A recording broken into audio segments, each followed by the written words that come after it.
The day I went into difficult labor, the day our daughter was born, Adrian Thorne abandoned me. He left me writhing in agony to rush to the side of his childhood friend, Chen, who was suffering from menstrual cramps. Pain threatened to pull me under. I clung to his hand, begging him to stay, to just be there with me. He wrenched his hand away, his face etched with impatience. Can you stop being so dramatic? It's not like you're going to die from the pain. Through gritted teeth, I managed. But Chloe, she just has cramps. Adrian's anger flared. He pointed a shaking finger at me. Chloe is delicate. How can you compare her to yourself?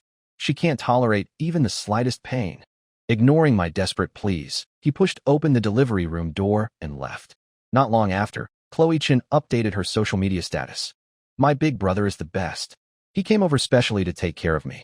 Heard sis-in-law is giving birth today. Wonder if she'll be jealous, hee hee. The accompanying photo showed a man's hand, adorned with a wedding ring identical to Adrian's, gently rubbing her abdomen. Beneath her post, I typed a single word, congratulations. Moments later, my phone rang. It was Adrian. Felicity Fong, what the hell are you playing at? All I did was check on Chloe for a bit. What kind of drama are you trying to stir up with that comment? Delete it immediately, and apologize properly to Chloe. Before I could respond, a nurse gently took the phone from my hand, placing our newborn daughter in my arms, reminding me to rest and avoid screens after childbirth. After settling the baby, the door burst open again. Adrian stormed in, his face thunderous. Are you deaf? Didn't you hear me? I told you to delete the comment. He disregarded the fresh C-section wound across my abdomen, roughly pulling me up, shoving his phone in my face. Look what a mess you've made of the comments section. Clutching my aching stomach, I looked down. My simple congratulations had garnered over 99 replies. Congratulations on what? This is obviously a homewrecker situation, and she has the nerve to tell the wife not to be jealous? Shameless. Pretty sure that's sarcasm, lol. Count me in. Congrats on them being locked together. Keep scum like him off the market. The green tea vibes are overflowing from the screen. Congrats, I guess. Scumbag and green tea bitch, a match made in heaven. Chen appeared in the doorway, her voice dripping with faux concern. Adrian, darling, don't be angry. Felicity didn't mean it, I'm sure. Maybe those commenters are just trolls looking for attention. Her words seemed to ignite a new realization in Adrian. He narrowed his eyes at me. Trolls. He suddenly stiffened, pointing accusingly. No wonder they were all attacking Chloe. It was you. You hired trolls to attack her. Slap. The sound echoed in the sterile room. His hand struck my face with brutal force. My cheek instantly swelled, burning hot. I stared at him, stunned, the world tilting. How can you be so malicious? He spat, his voice thick with disgust. And Chloe kept telling me how good you are? You're nothing but a venomous shrew. Holding my throbbing cheek, a dull ache spreading through my chest, I looked up, trying to defend myself. What proof do you have that I hired anyone? You can't just accuse me without evidence. Chloe tugged at Adrian's sleeve, seemingly trying to placate him, but her words only fanned the flames. Adrian, darling, I really don't think Felicity is that kind of person. Even though she dislikes me, I'm sure she wouldn't stoop so low as to hire trolls to insult me. Her voice took on a martyred tone. It's probably my fault anyway. My cramps couldn't have come at a worse time, right when she was giving birth. It's understandable she'd take her anger out on me, have people teach me a lesson. Tears welled in Chloe's eyes. Adrian immediately pulled her into a protective embrace, glaring daggers at me over her shoulder. Chloe, you're just too kind. You have no idea the poisonous thoughts lurking in a wicked woman like her. 2 years dating, 3 years married. And just like that, based on Chloe's manipulative words, I became wicked in his eyes. A bitter laugh threatened to escape me. Years of devotion, sacrifice, and compromise, all reduced to a cruel joke. Ew, what a cute baby. I looked up sharply. Chloe was reaching into the bassinet, grabbing our daughter's tiny hand, trying to pull her up. The baby startled awake, wailing. Panic surged. Don't touch my child. I scrambled forward, pain shooting through my abdomen. Chloe looked up, feigning fright at my outburst, and abruptly released the baby's hand. Our daughter fell back onto the mattress, crying even harder. Before I could reach her, Adrian shoved me aside. A malicious woman like you shouldn't be touching my child. The force sent me tumbling off the low recovery bed. My freshly stitched incision ripped open. Blood instantly soaked through the white hospital gown. I lay there, gasping in pain, unable to move. Chloe was still cooing over the baby, shaking her little hand. So adorable, Adrian darling. I wish I had a baby this cute. Adrian stroked her hands soothingly. Childbirth is too painful, sweetheart. You couldn't handle it. If you like her so much, you can raise her. But I don't know anything about babies, Adrian darling. Chloe pouted, leaning against his chest. Adrian caressed her back tenderly. Don't worry. I'll raise her with you. Rage, cold and sharp, clenched my fists. 10 months of carrying this child, hours of agonizing labor. And he spoke of giving her away like a toy. This wasn't new. He constantly deferred to Chloe. The sofa I'd painstakingly chosen for our home, the antique cabinet I'd hunted down, both given away because Chloe offhandedly remarked, "Oh, I like that." When I protested, he dismissed me as petty, unreasonable. She's like a little sister, Felicity. Don't be so sensitive. I tried to believe him, tried to ignore the constant erosion of my own presence in our life as he prioritized her whims.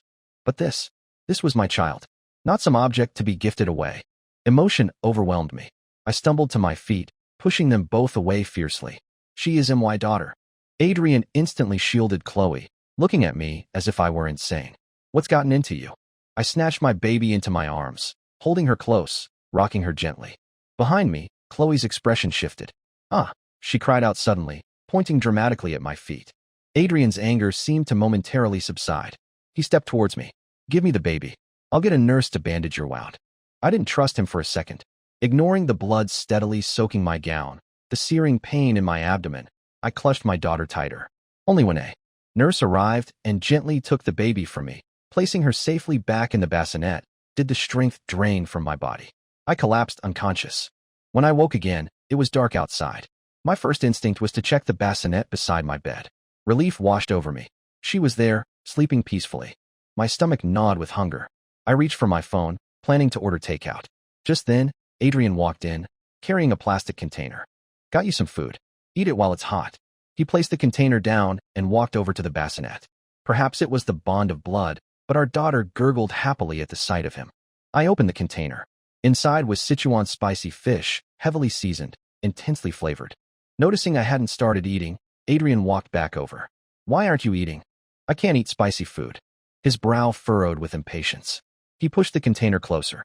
"Didn't you used to love fish? Chloe specially asked the kitchen to pack this spicy fish for you." Just as he finished speaking, his phone rang. The sudden noise startled the baby, who began to cry. I expected him to try and soothe her, but he simply walked aside, answering the call, his voice instantly softening. "How are you feeling? Did you take your medicine?" Chloe's coquettish voice drifted through the phone. "The medicine is so bitter, I don't want to take it." Adrian cooed back, oblivious to my presence or the crying baby. "Be good, sweetheart. I'm watching you. Take the medicine now, or your tummy will hurt again later." "But the medicine doesn't work anyway," she whined. "You rubbing my tummy works much faster, Adrian darling." A fond chuckle from Adrian. "Take the medicine first. I'll come over soon to keep you company." He waited for her to hang up, then reached for his jacket, ready to leave. Chloe's voice came through again just before the call ended. "Adrian darling, did sister eat the fish I packed for her?" Adrian paused, angling the phone slightly towards me. "Is sister still angry with me?" "She didn't even touch the fish." Chloe's voice dropped sadly. Adrian immediately marched back over, shoving chopsticks into my hand. "Eat." The pungent, spicy aroma made my stomach churn. The chopsticks slipped from my numb fingers, clattering onto the floor. Adrian's expression instantly darkened. "Felicity Fong, what kind of tantrum are you throwing now? There's a limit to this nonsense."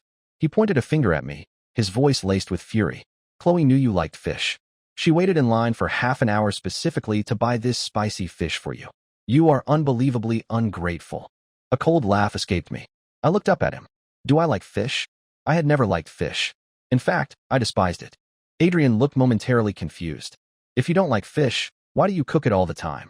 "I cook fish because you say you want to eat fish," I replied, my voice flat. "I have never eaten a single bite myself." He stared, speechless. Then, Chloe's voice, sickeningly sweet, came through the still-connected phone line. "Oh dear. Does that mean all those delicious fish soups Adrian darling brought me were actually made by sister?" Her triumphant gloating hit me like a physical blow. I remembered one time Adrian mentioned craving fresh sea-based soup. I'd traveled 20 kilometers to a specific fish farm to buy the freshest catch. It started pouring. Rain on the way back. I walked 6 kilometers, drenched to the bone, before finally catching a taxi. Got home, immediately started preparing the soup, delivered it to him, then collapsed with a high fever that night. Only now did I realize. All those hours spent perfecting recipes, creatively preparing fish dishes for him, they had all ended up in Chloe Chen's stomach. Well, if sister doesn't like fish, that's fine. Chloe continued sweetly. I just assumed she did. I rushed over to buy it for her without even eating myself. Adrian immediately jumped to her defense. He picked up the fallen chopsticks, scooped up a piece of fish, and pushed it towards my mouth. It's just one piece of fish. Why are you being so difficult? Eat it. Don't waste Chloe's kindness. I snapped. Shoving his hand away, my voice rose, sharp and clear. If you'd bothered to do a 5-second internet search, you'd know that women recovering from childbirth absolutely cannot eat spicy food.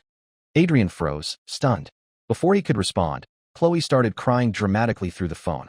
I'm so sorry. I didn't know you couldn't eat spicy food. Please don't blame Adrian, darling. Take all your anger out on me. Adrian slammed his phone down, pointing furiously at me. What the hell is wrong with you? If you can't eat it, just say so. Why take it out on me? Talk about biting the hand that feeds you. He stormed out, slamming the door. The baby, terrified, screamed inconsolably. It took me a long time to soothe her back to sleep. The next day, a nurse brought the birth certificate for me to fill out. Looking at the names section, I took out the list of names I'd prepared, intending to let my daughter choose via a simple drawing game. Just then, Adrian walked in hand with Chloe. He glanced at the certificate, didn't even ask my opinion, picked up a pen, and wrote in the name field, Ava Thorne. Note, I chose English names that might echo the sound/meaning. Song Shi Wei, Song Shi Wei. Wei Wei is part of Chloe's name, Hun Shi Wei Chen Shi Wei. Shi means happiness/joy. So, Ava might work, or perhaps Sylvia Thorne, linking to Chloe, or Joy Thorne.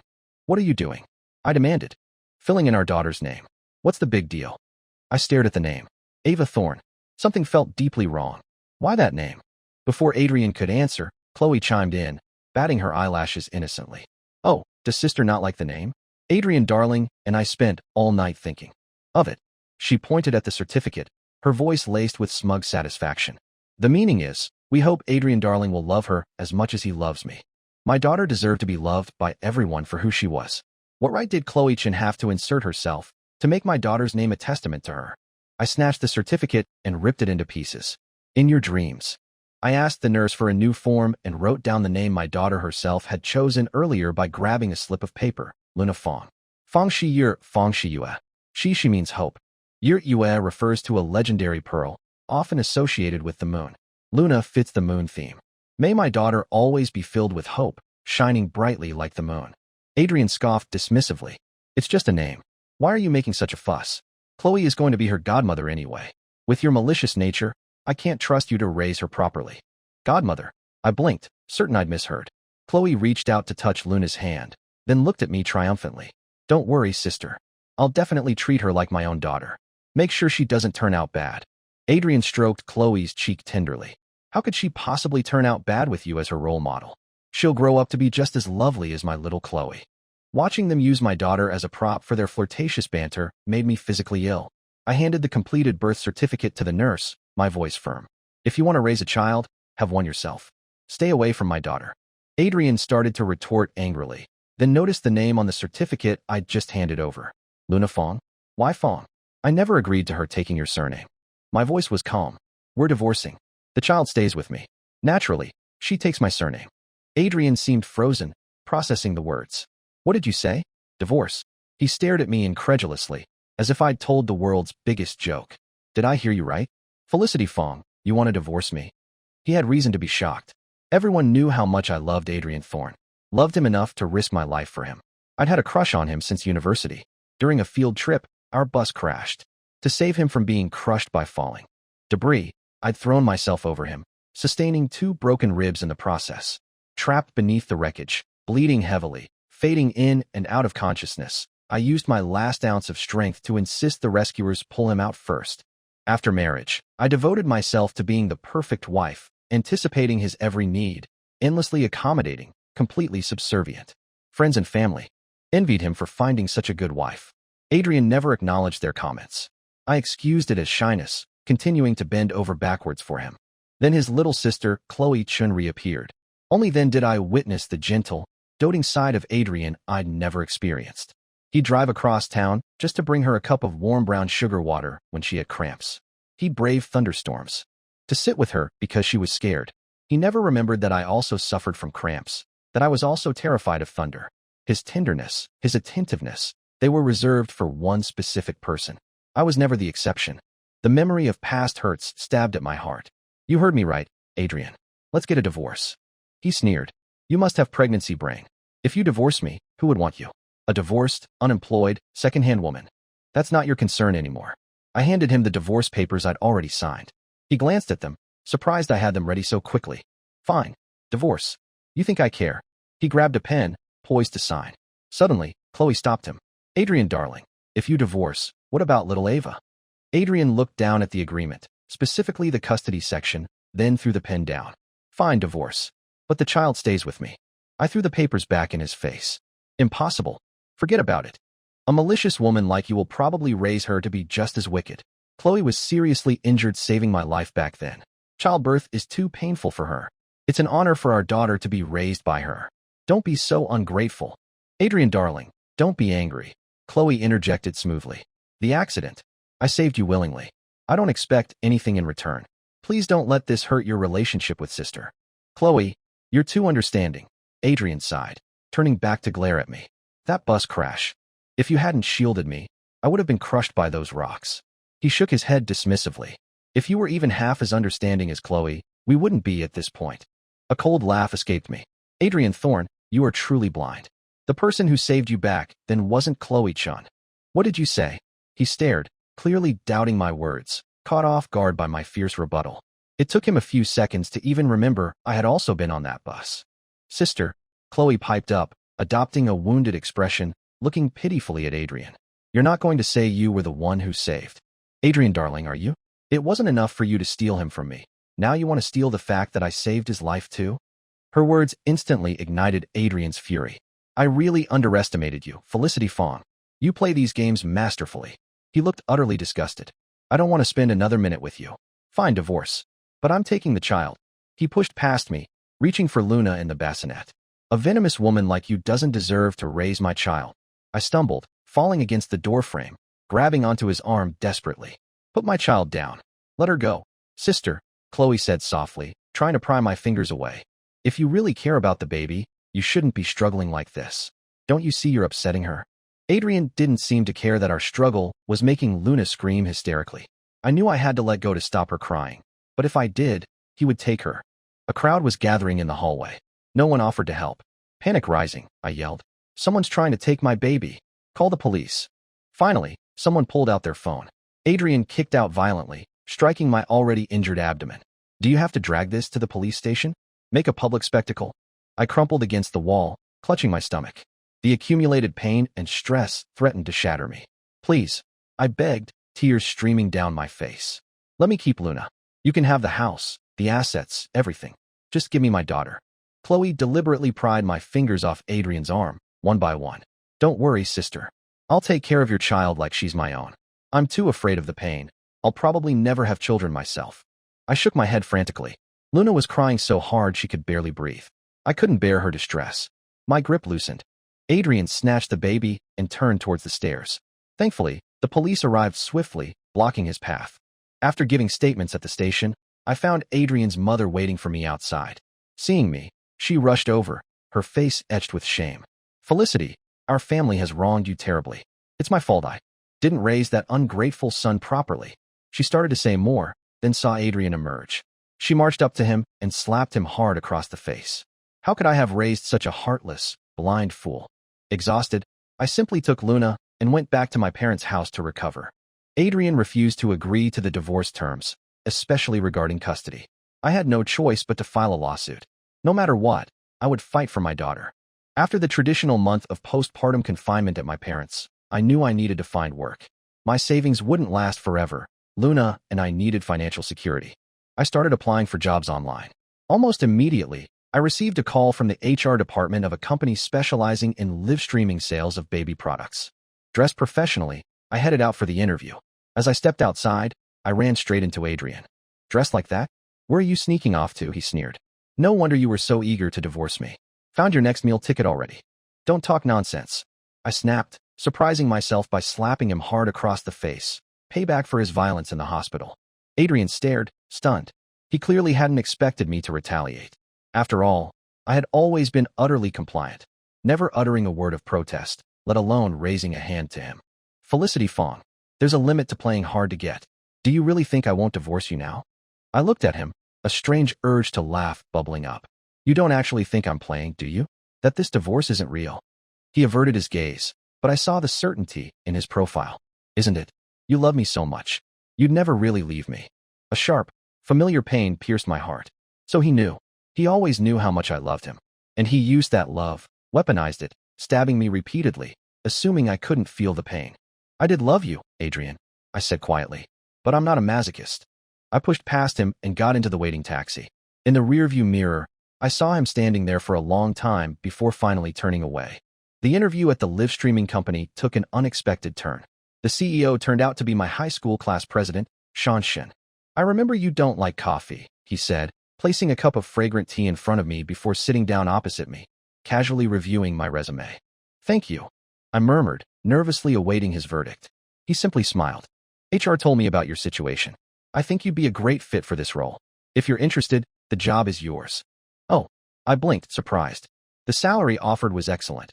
I had expected multiple rounds of interviews, followed by the standard, non-committal, we'll let you know. Instead, he made it sound like the choice was entirely mine. Chen glanced at his watch. It's lunchtime. Join me. I started to politely decline, but he anticipated my refusal. Don't worry, he said easily. Just think of it as catching up between old classmates. There's a great restaurant nearby worth trying. I could only nod in agreement. At the restaurant, he thoughtfully pulled out my chair. When the food arrived, he skillfully cut his steak and transferred a portion onto my plate. I took a bite, slightly overwhelmed by his attentiveness. It was cooked perfectly. Chen placed a glass of warm milk beside my plate. Are your parents helping with the baby? He asked casually. I nodded, but then thought about how elderly they were, how tiring childcare must be for them. He seemed to sense my hesitation. Live streaming offers a lot of flexibility, he remarked with a smile. You could bring the baby to the office if needed. We can arrange for a nanny to help out here.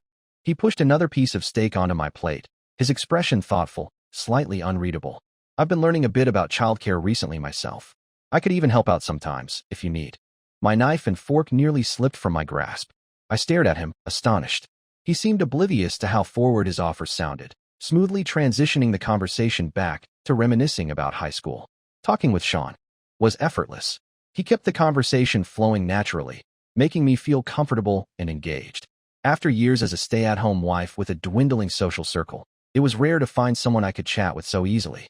There's a lovely wetland park near East Lake, he mentioned later. Maybe you could take the baby there for a couple of days sometime. I nodded, pulling out my phone to check the weather forecast. Suddenly, someone stormed towards our table. Thwack! Adrian's fist connected with Sean's jaw, sending him staggering back. Adulterous pair, Adrian roared. I haven't even agreed to the divorce, and you're already finding a new daddy for my child. Chen wiped a trickle of blood from his lip, pulling me protectively behind him. He turned back to Adrian, his voice dangerously low. He's the ex-husband who abandoned you during childbirth to comfort his mistress? Before I could respond, Adrian lunged again. Who the hell are you calling a mistress? This time, his punch never landed. Chen easily blocked it, his years of fitness training evident. Within moments, he had Adrian pinned to the ground, raining down blows. A useless piece of trash like you. What right do you have to touch her? Each punch landed with sickening force. Adrian was quickly reduced to a bruised, helpless mess. Afraid Chen might seriously injure him, I grabbed his arm. Stop, Chen. Please, don't hit him anymore. He looked up, his eyes blazing. Are you defending him? I shook my head instinctively. Remembering everything Adrian had done, a part of me wanted Chen to hit harder. But getting Chen into serious trouble wasn't worth it. Chen pulled me to my feet, dusting himself off. Good. He signaled to unseen security guards, who promptly dragged Adrian away. Then, he calmly drove me home. Halfway there, he pulled over briefly. When he returned, he was holding a steaming container of seafood congee. The owner of this place is the son of the guy who ran that congee shop near our old school. See if the taste has changed. Staring at the familiar comfort food, my eyes suddenly burned. In high school, I had loved the seafood congee from that little shop across from the school gates. So many years had passed, I barely remembered the names of most classmates. Yet, Chen remembered my favorite breakfast. Back at my parents' house, my mother, holding Luna, gave me a knowing look. Who was that young man who dropped you off? He looks familiar. My new boss. He was also my class president in high school. That's it. Mom slapped her thigh. I remember now. When you had that high fever in 10th grade, he was the boy who ran through the pouring rain to bring you cold medicine." She noticed the kanji in my hand and chuckled. "And he brought seafood kanji then too." A complex feeling filled my chest, a dull ache mixed with a surprising warmth. Later that evening, I went downstairs to take out the trash. Adrian was waiting by the apartment building entrance. "My mother told me. The person who saved me in the bus crash, it was you?" I ignored him, wanting nothing more to do with him. I pushed past, heading towards the bins. He grabbed me, pulling me into an unwanted embrace. "Why didn't you tell me? I always believed it was Chloe. That's why I favored her so much. If I had known it was you, I would never have." I cut him off. "It doesn't matter anymore. I don't care." "How can you not care? Felicity, you broke 2 ribs for me. You nearly died for me." He stepped closer, tears streaming down his face, trying to grasp my hands again. I avoided his touch, disposing of the trash and turning back towards the building. "Felicity, I was wrong. It was all my fault. I was blind, completely fooled by that scheming bitch Chloe. I only realized now. It's always been you. You're the one I love." He saw my continued silence and grabbed my shoulders, his voice taking on a desperate, self-assuring tone. "We have Luna. You wouldn't really divorce me, right? You wouldn't want our daughter to grow up without a father, would you?" Slowly, deliberately, I pried his fingers off my shoulders, just as he had callously pried mine off his arm when he tried to take Luna away. "No, you're mistaken. My daughter doesn't need a father like you." "Doesn't need a father?" he repeated numbly, his head bowed. Suddenly, his expression twisted into fury. He grabbed my hand again, shoving me against the wall. "Or are you planning for my daughter to call someone else daddy?" He pinned me against the cold brickwork, ignoring the sharp pain in my shoulder blades. "Was it that man you had dinner with today? Are you that desperate to find a replacement? After telling me how much you loved me, how you'd die for me, was your love always this cheap? This fleeting? Answer me," he roared, grabbing my hair, slamming my head against the wall repeatedly. I felt dizzy, disoriented, unable to speak. "You loved me so much. You'd do anything for me. How could you love someone else now?" His voice dropped to a low growl. "Is it because I neglected you? Haven't touched you in a long time, have I?" He started tearing at my clothes, pinning me down like a crazed animal. "How can you not love me anymore? Felicity, you love me. You're mine. You can't love anyone else. Let go. Let me go." I struggled weakly, terror mixing with revulsion as he pressed against me, his breath hot and foul.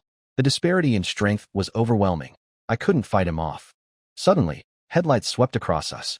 A dark figure lunged forward, yanking Adrian off me, throwing him aside violently. Gasping for air, my vision cleared. Chen stood protectively in front of me. He took off his jacket, draping it over my shoulders, gently patting my back. "Wait here." Sounds of struggle, Adrian's pained cries, echoed nearby. Soon, the wail of an ambulance siren approached, then faded. Chen returned, rolling down his shirt sleeves. He looked at the bruises forming on my skin, his eyes filled with an emotion close to pain. He reached out as if to touch my face, then hesitated, letting his hand fall. "Let me take you to the hospital." I clutched the jacket tighter. "No need. I have antiseptic at home. It's fine." He reached for my arm again, but sensed my resistance and quickly released me. "Your parents will worry if they see you like this," he reasoned gently. "Come change in my car." The clothes his assistant procured fit surprisingly well, covering the marks. Chen waited outside the car, handing me a bag of antiseptic wipes and bandages as I emerged. "Thank you," I murmured, turning towards the building entrance. As I reached the elevator, I glanced back. Chen's car was still parked by the curb, waiting. I thought after that violent encounter, Adrian would finally leave me alone. Less than 2 weeks later, he reappeared. This time, he held a container of freshly made rice noodle rolls, a local specialty.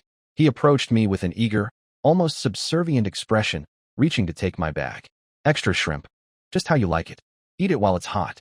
His face wore an expression of careful solicitation I'd never seen before, the kind of expression I used to wear when trying to please him. The role reversal was jarring.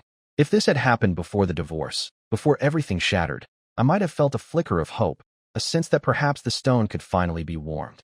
Now, nothing. Utter indifference. I walked past him. He followed persistently. "What happened the other night?" "I was wrong, Felicity. Give me a chance. Let's start over, please." As we reached a busier area, he suddenly dropped to one knee. From behind his back, he produced a large bouquet of vibrant red roses. Nestled amongst the blooms was a box containing a dazzling diamond ring. "This time," he declared loudly, his voice thick with emotion, "let me be the one to cherish you, protect you, take care of you. Can you let me?"